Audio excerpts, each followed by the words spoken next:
Welcome to the Next Chapter Experience podcast with Jeanette Lissette. Thought leaders explore the mindset, wellness, and wealth needed to realize next level transformation. Let's get started. Here's a quote that I wrote down from you, and it's very simple, and I love this. While you don't control what happens, you control what happens next, always.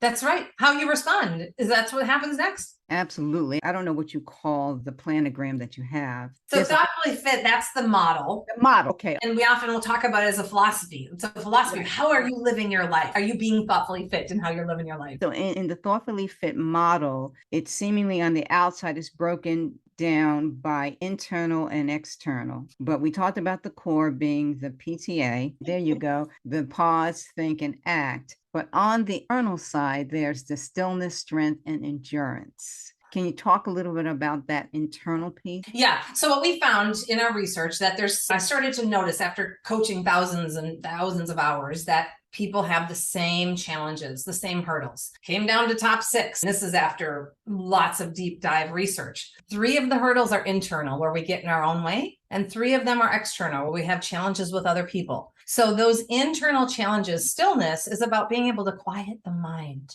Just if you want to be a peak athlete, you have to take rest days. You would never lift upper body 2 days in a row. You would never train for a marathon running 20 miles 2 days in a row. Your body builds stronger on the recovery days. In the same way, to be thoughtfully fit, you have to create some stillness and some opportunity to quiet the mind. We often get in our own way by not setting boundaries, not saying no, by over-functioning, so that's why that's an internal one. Let me pause and see if you want me to go through the other 2 or if you want to comment on that one first. We talked about the stillness and the pause and relating it to that pause piece. In the next piece of that is the strength piece. And I noticed that pause is in that piece as well. Yeah. So these 6 challenges show up. No matter what your hurdle is, no matter where you get stuck, you can always go back to the core. And that's why it is the core. Just if you want to be a basketball player or a rower, or you want to just be able to take your dog for a walk, you have a strong core, every other movement's easier. In the same way, no matter what your challenges are, if you always can just go back to the core, pause, think, act. Doesn't matter which of these 6 challenges you're dealing with. So the second one, strength,